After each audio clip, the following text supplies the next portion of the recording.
ฟ้าอ้อมหอบดวงเดือน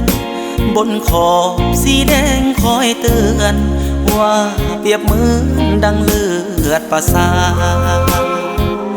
หยาดเลือดไหลหยดที่อาบไว้ตามพื้นป่าหยาดเลือดและหยาดน้ำตาอาบกายหญ้าและพื้นแผ่นดินสองท่านว่าจริงสมดังไม้หยาดเลือดน้ำตาที่ไหลเพื่อหำกายจริงเศร้าล่วงลินขอฟ้าสว่างได้สร้างเห็ดอยู่หากินสาวลาวทั่วทั้งแผ่นดิน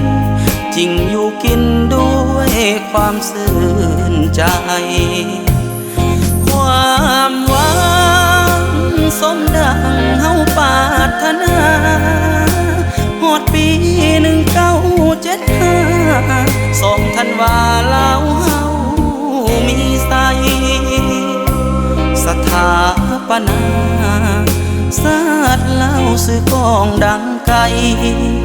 สาวเล่าแต่เนื้อถึงใต้ซึ่งจิตใจไปทุกแห่งหนมาวันนี้บ้านเมืองเฮืองหอง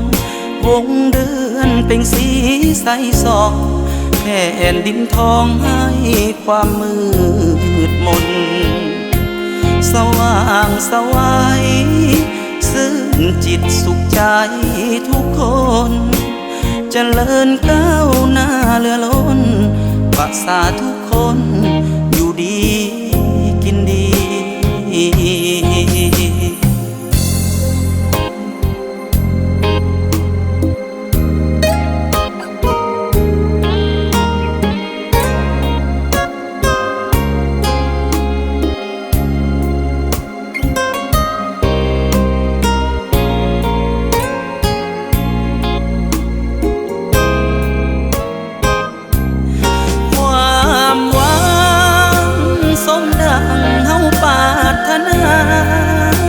ฮอดปี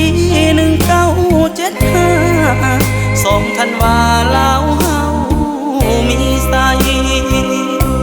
สถาปนาศาสตร์เล่าสื่อกองดังไกลสาวเล่าแต่เนื้อถึงใต้ซึ่งจิตใจไปทุกแห่งหนมาวันนี้บ้านเมืองเฮืองหองวงเดือนเป็นสีใสสองแผ่นดินทองให้ความมืดมนสว่างสวัยซึ่งจิตสุขใจทุกคนเจริญก้าวหน้าเรือล้นประสาทุกคนอยู่ดีกินดีเจริญก้าวหน้าเรือล้นประสาทุกคน